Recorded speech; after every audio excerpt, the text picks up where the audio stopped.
Before Elvis Presley became known as the king of rock and roll, he was simply a young boy growing up in a small Mississippi town. On January 8, 1935, Elvis Aaron Presley was born in Tupelo, Mississippi. His family lived a modest life, and money was often limited. Elvis grew up surrounded by the sounds of the American South, gospel music, country songs, blues, and the voices he heard in church. Music was already a powerful part of his childhood. But Elvis's early life was not the story of a child who knew he would become famous. There was no guarantee that he would ever leave Tupelo. He was simply a quiet young boy discovering something that seemed to connect with him in a way that few other things did. One of the most important people in Elvis's early life was his mother, Gladys. The relationship between Elvis and his mother was extremely close. She supported him emotionally and remained one of the most important influences in his life. For Elvis, family was not something distant from his ambitions. His family was part of the reason those ambitions mattered. When Elvis was still young, his family eventually moved to Memphis, Tennessee. And Memphis was different. It was a city where different musical cultures were constantly meeting. Blues, gospel, country and rhythm and blues existed side by side. For a young Elvis, this environment became an enormous source of inspiration. He wasn't simply listening to one kind of music. He was absorbing everything. The sound of gospel singers. The rhythm of blues musicians. The storytelling of country music. And slowly, Elvis began developing something of his own. But becoming a musician wasn't an easy path. Elvis was not initially presented to the world as some perfectly polished superstar. His appearance was different. His voice was different. And the way he moved when he performed was different. That difference would eventually become his greatest strength. In 1953, Elvis walked into a small recording studio in Memphis called Sun Records. At first, he wasn't arriving as a guaranteed superstar. He was simply trying to record a song.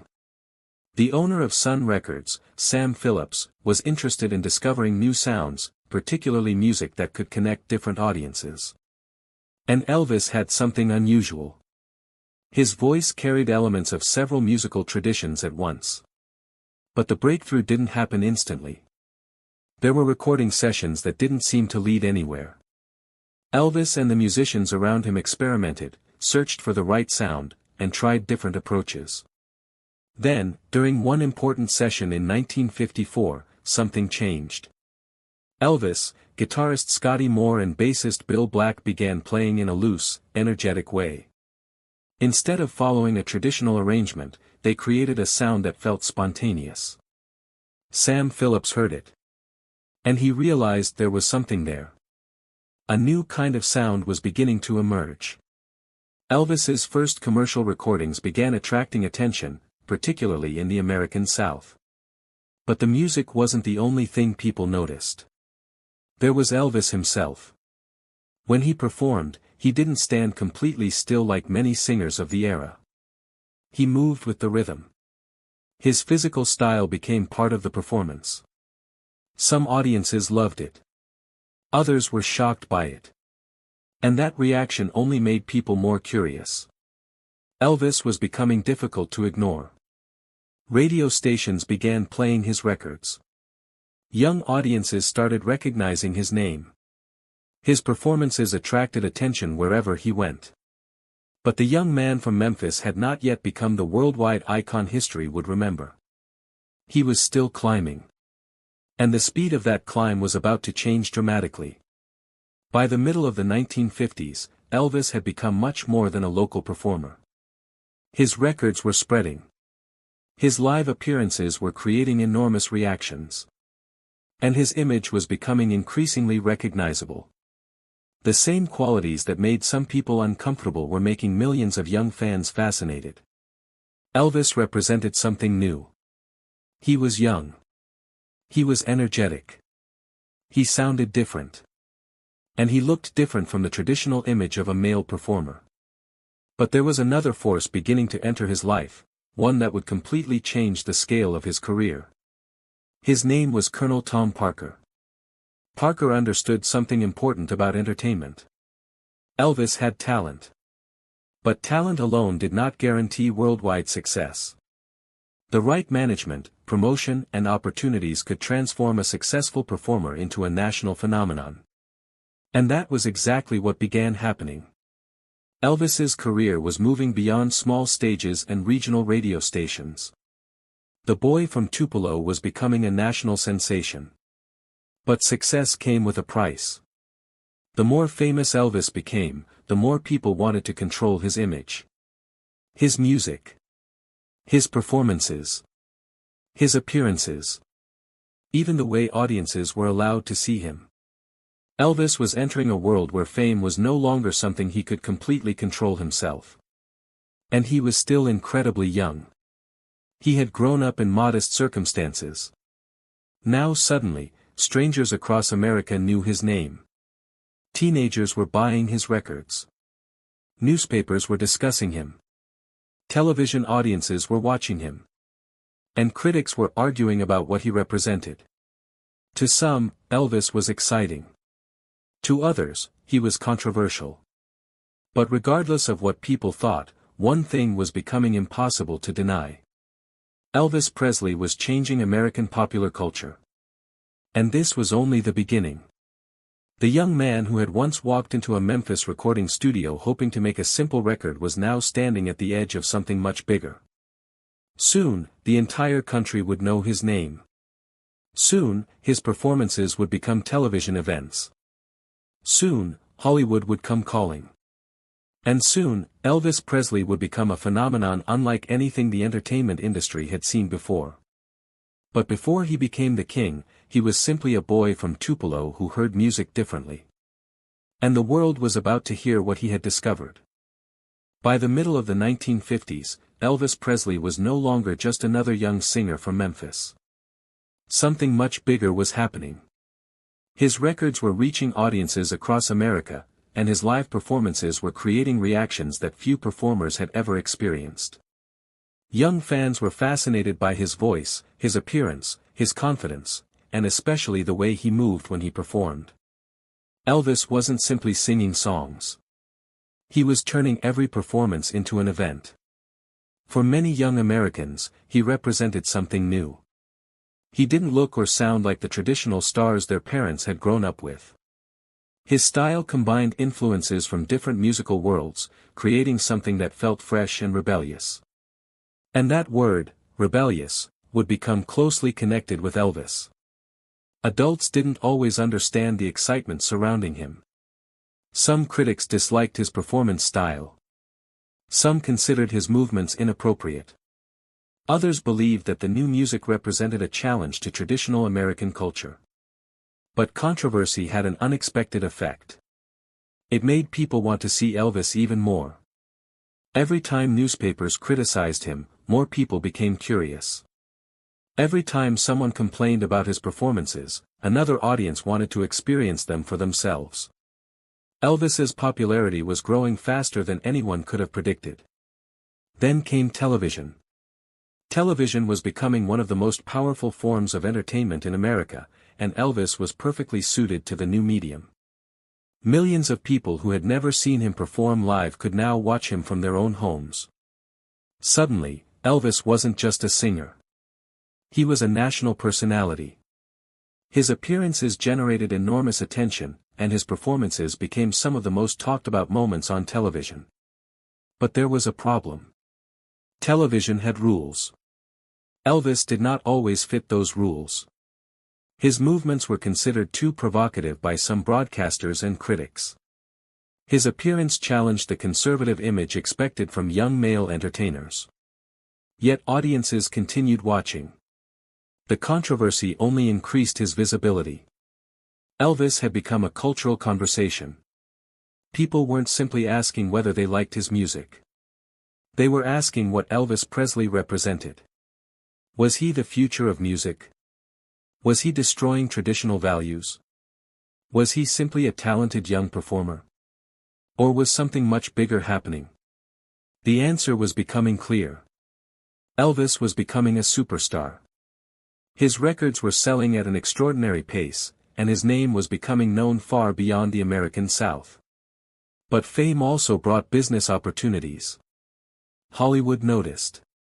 Film studios understood that Elvis wasn't just a singer. He had something even more valuable, an enormous audience. Soon, the idea of Elvis Presley becoming a movie star became a serious possibility. In 1956, Elvis made his film debut in Love Me Tender. The movie introduced a different side of Elvis to audiences. He wasn't only performing songs anymore. He was acting.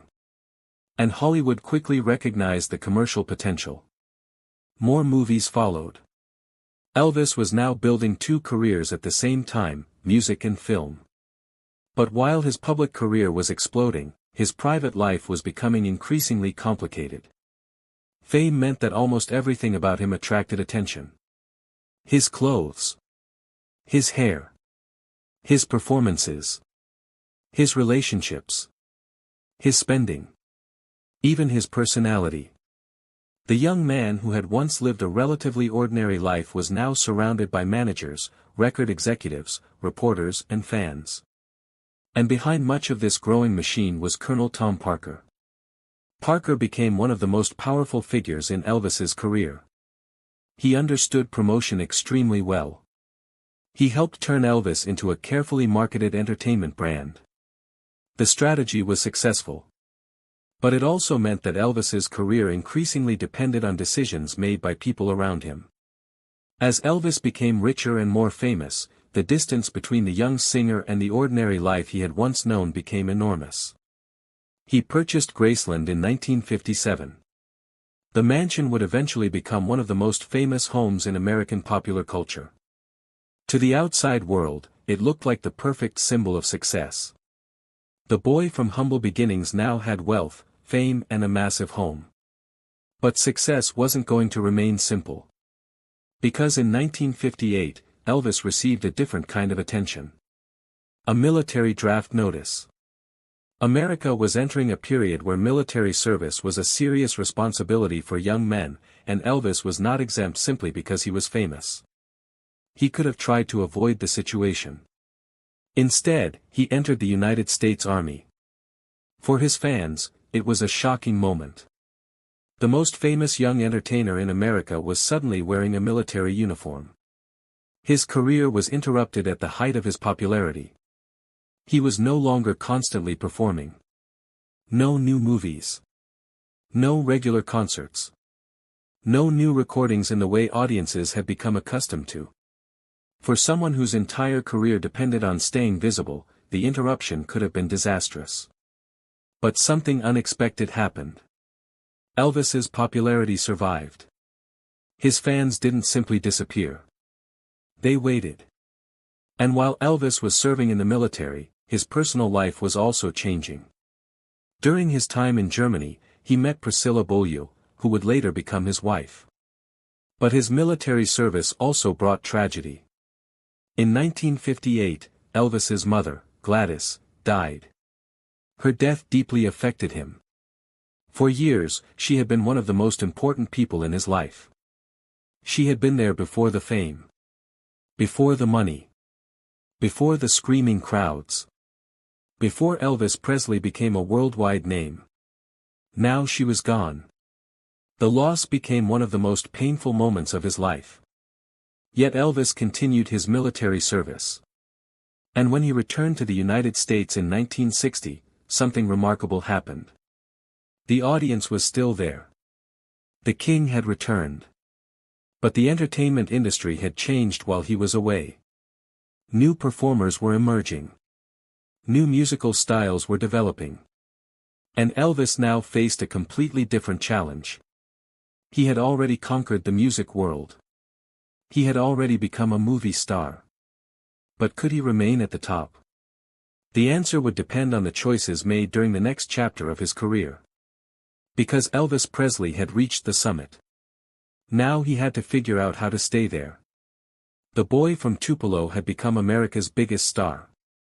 But the years ahead would show that becoming famous was only the beginning, staying relevant would be much harder. When Elvis Presley returned from military service in 1960, the world was still waiting for him. And Elvis did not return as a forgotten star. He returned as a phenomenon. His first major television appearances after returning attracted enormous attention, proving that his popularity had survived his time away. But Elvis's career was about to take a very different direction. Hollywood had discovered just how valuable his name could be. Studios knew that an Elvis Presley movie could attract millions of fans. His face on a movie poster was enough to create excitement. And Elvis began making film after film. At first, the idea seemed perfect. He could act. He could sing. He could bring his massive audience into theaters. But as the years passed, something changed. The movies became increasingly predictable. Many of them followed similar formulas. Elvis played a charming character, there were romantic scenes, beautiful locations, several songs, and a happy ending. The films made money. But creatively, Elvis was becoming frustrated. He had ambitions beyond simply repeating the same formula. He wanted to prove that he could be a serious actor. But the Hollywood system had already discovered what sold. And Elvis's image had become a business. The more successful the formula became, the harder it was to escape. Meanwhile, something else was happening in popular music. The 1960s were bringing new sounds and new performers. The Beatles arrived from Britain and became a global phenomenon. Other artists were changing the direction of popular music. Elvis was still famous, but the musical world around him was evolving. He was no longer automatically at the center of everything. For a performer who had once represented the future, this was a difficult reality. Elvis continued making movies and recording music, but the excitement surrounding some of his work was beginning to fade. Then, in 1967, Elvis married Priscilla Beaulieu. Their relationship had begun years earlier, when Elvis was stationed in Germany. The marriage brought a new chapter to his personal life. In 1968, their daughter, Lisa Marie Presley, was born. For Elvis, becoming a father was deeply meaningful. But his professional life was still searching for direction. He had spent years following a Hollywood formula that was profitable but increasingly disconnected from the artist he had once been. Something had to change. And eventually, it did. In 1968, Elvis agreed to take part in a television project that would become one of the most important moments of his career. It became known as the '68 Comeback Special. The idea was to bring Elvis back to television. But instead of presenting the polished movie star version of Elvis, the special allowed audiences to see something much closer to the performer who had originally changed music.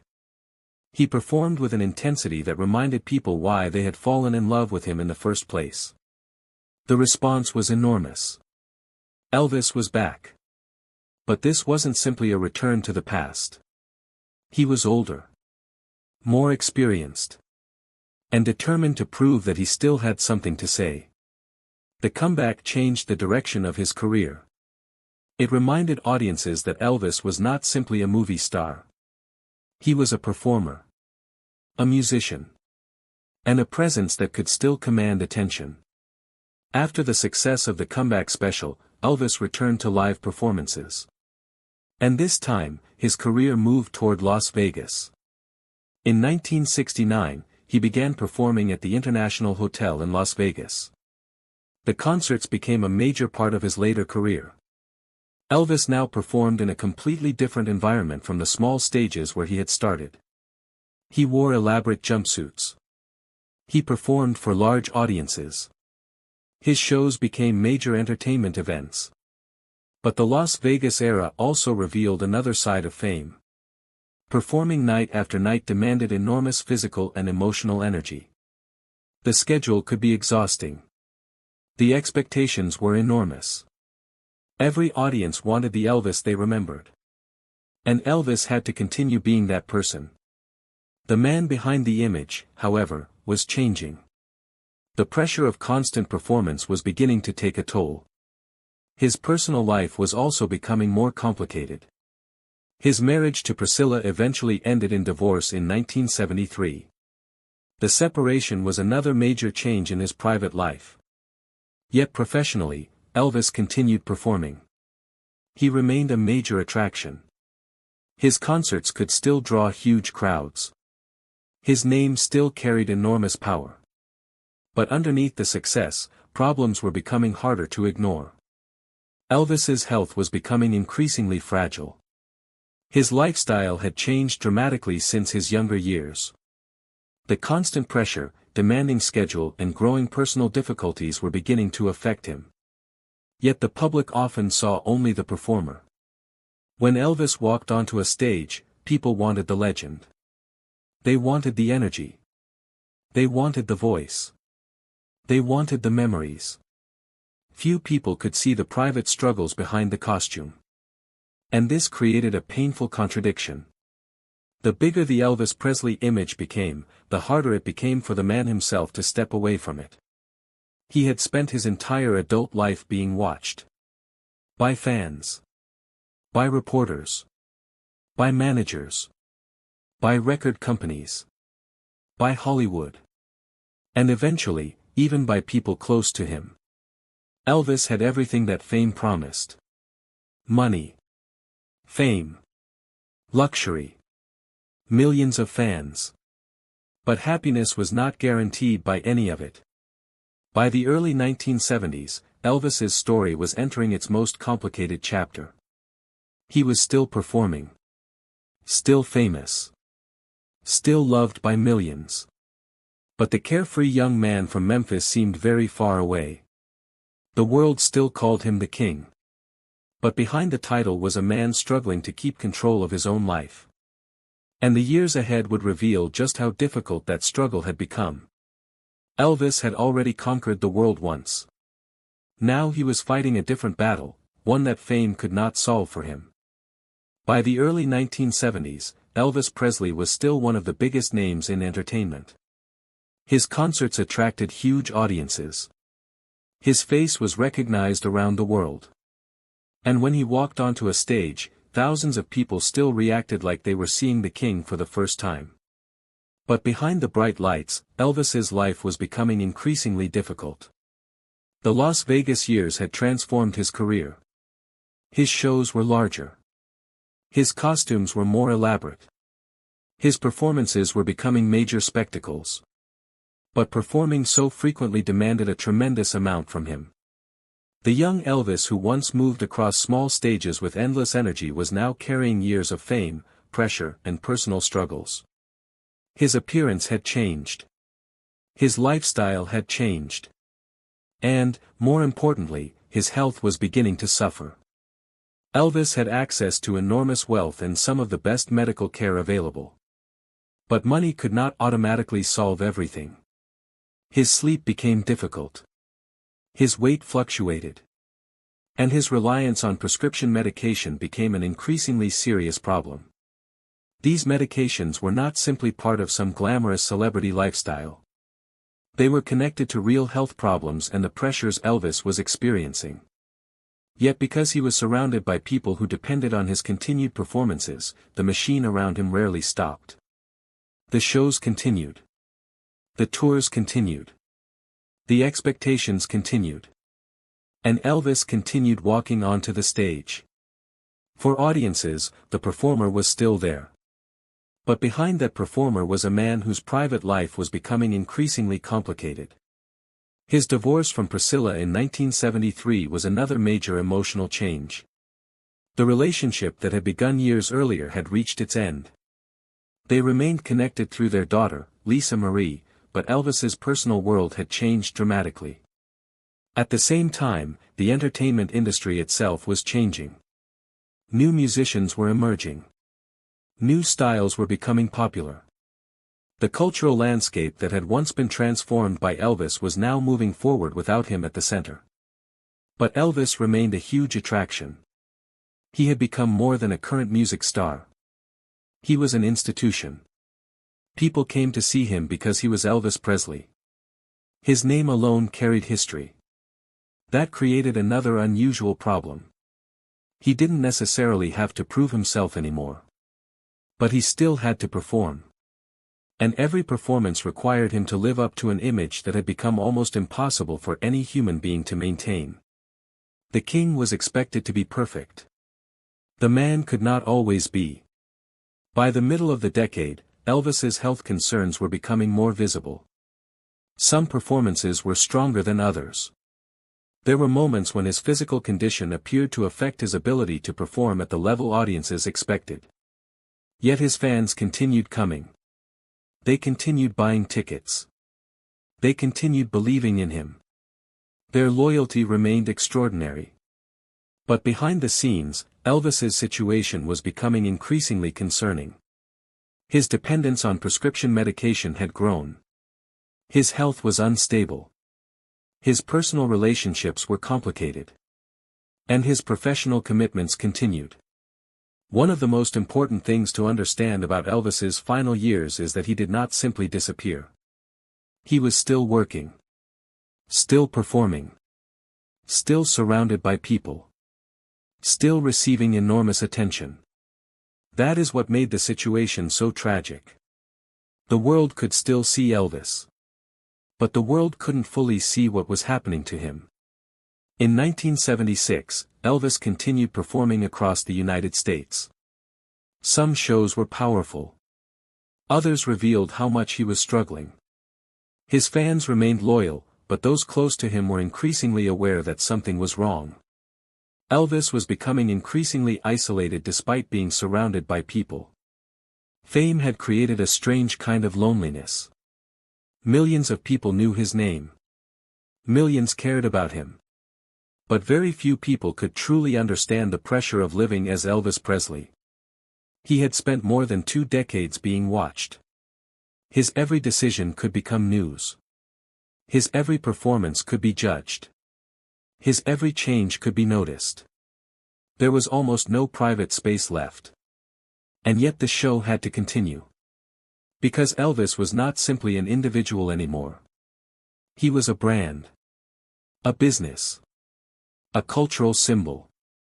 And sometimes, those around him had financial reasons to keep the machine moving. This is one of the darker aspects of celebrity culture. When someone becomes extremely valuable, it can become difficult for the people around them to separate the person's well-being from the business surrounding them. Elvis's story was increasingly becoming a warning about that very problem. By 1977, his health had deteriorated significantly. He was only in his early 40s. But the years of pressure had changed him. He was no longer the young performer who had shocked America in the 1950s. He was an older man carrying the weight of decades of fame. And yet, despite everything, Elvis still had fans waiting for him. Still had concerts scheduled. Still had a career that technically continued. But history was moving toward its final chapter. On the morning of August 16, 1977, Elvis Presley was found unresponsive at his home, Graceland, in Memphis. He was only 42 years old. The news spread rapidly. The man who had spent more than 20 years at the center of American popular culture was gone. For millions of people, it was almost impossible to believe. Elvis Presley seemed larger than life. His image had become so powerful that people struggled to imagine a world without him. But his death marked the end of a remarkable human life. It also created the beginning of another story. The story of Elvis Presley after Elvis Presley. Because once the shock faded, people began asking questions. What had happened? How had the king reached such a difficult final chapter? Could anything have been different? And perhaps the biggest question of all. How would history remember him? The answers would become complicated. Some people would remember the young rebel who changed music. Others would remember the movie star. Others would remember the Las Vegas performer. And some would focus on the tragedy of his final years. But Elvis's story could never be reduced to one chapter. Because before the decline, there had been an extraordinary rise. Before the struggles, there had been a young man who changed the sound of popular music. And before the legend, there had been a boy from Tupelo who simply loved to sing. His life had come full circle. But his legacy was only beginning. The king was gone. But the world had not finished talking about him. When the news of Elvis Presley's death spread across the world in August 1977, millions of people were shocked. He was only 42 years old. For more than 2 decades, Elvis had been part of everyday American culture. His voice had been heard on radios, his face had appeared on television and movie screens, and his performances had influenced generations of musicians. But suddenly, there was silence. The crowds that once waited outside his concerts were now gathering outside Graceland. Fans traveled to Memphis simply to stand near the home where Elvis had spent his final years. Flowers appeared. Messages were left. People cried for a man many of them had never personally met. That reaction revealed something extraordinary. Elvis Presley had become more than an entertainer. He had become part of people's memories. For some fans, his music reminded them of their youth. For others, he represented a moment when American popular culture began changing forever. And for an entire generation, Elvis was the first performer who made them feel that music could be something completely different. But Elvis's influence did not end in 1977. It continued through the artists who followed him. Musicians across different genres were influenced by his voice, stage presence and ability to connect with an audience. His recordings continued selling. His songs continued appearing on radio stations. And new generations discovered his music. The young boy from Tupelo had become one of the most recognizable figures in modern entertainment history. But perhaps the most remarkable part of Elvis's legacy is that people continue debating who he really was. Was he the rebellious young performer who changed music? Was he the Hollywood star? Was he the Las Vegas entertainer? Was he a victim of the enormous machine created around his fame? The answer is probably more complicated. Elvis was all of these things. He was talented. He was ambitious. He was enormously successful. But he was also human. And that is sometimes forgotten when a person becomes a legend. The world often remembers the image. The famous hair. The jumpsuits. The microphone. The stage. The voice. But behind all of those images was a person who experienced happiness, loss, success, pressure, and disappointment. His story reminds us that fame does not make someone invincible. Money does not remove every problem. And being loved by millions does not necessarily mean a person never feels alone. That is what makes Elvis's story so fascinating. It isn't simply a story about becoming famous. It is a story about what happens when one human being becomes bigger than the world around him. Elvis changed the music industry, but the music industry also changed Elvis. He helped create the modern idea of the rock star. He demonstrated the enormous power of television. He showed Hollywood that a musician could become a major movie attraction. And he helped bring different musical influences together for mainstream audiences. But his legacy also carries a warning. The same fame that gave him extraordinary opportunities also created enormous expectations. Once the world decided what Elvis Presley was supposed to be, escaping that image became incredibly difficult. The king could never simply be an ordinary man again. Even after his death, the image continued growing. Graceland became a place of pilgrimage for fans from around the world. People came to see where Elvis lived. They wanted to understand the life behind the legend. And year after year, his name remained part of popular culture. New documentaries were made. New books were written. New generations discovered his recordings. His music continued to travel further than Elvis himself ever could. And perhaps that is the most powerful form of immortality an artist can have. Not living forever. But creating something that continues after you are gone. Elvis Presley achieved that. His life ended in 1977. But his career never truly ended. Every time someone hears one of his classic recordings, watches one of his performances, or visits Graceland, another small piece of his story continues. The boy from Tupelo became a national sensation. The national sensation became a global icon. And the global icon eventually became something even larger, a symbol of an entire era. But behind the title of the king was a human being. A man who experienced extraordinary success and extraordinary pressure. A man whose life contained both incredible triumphs and painful struggles. And perhaps the fairest way to remember Elvis Presley is not to choose only one side of his story. Remember the young performer who took risks. Remember the artist who changed popular music. Remember the entertainer who could command an audience. But also remember the human being behind the spotlight. Because legends can seem larger than life. But they are still human. And Elvis's story proves that a person's life can be complicated, imperfect and still incredibly meaningful. More than 4 decades after his death, people still know his name. They still listen to his music. They still visit his home. They still talk about his career. And they still ask why his influence has lasted so long. Maybe the answer is simple. Elvis Presley didn't just make music. He became a moment in history.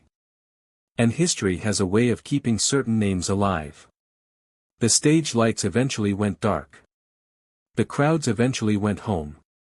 The voice eventually became silent. But the music remained. And as long as someone, somewhere, presses play, Elvis Presley will never really leave the stage. Clapperboard the end, Elvis Presley, the king who never left Crown studio microphone.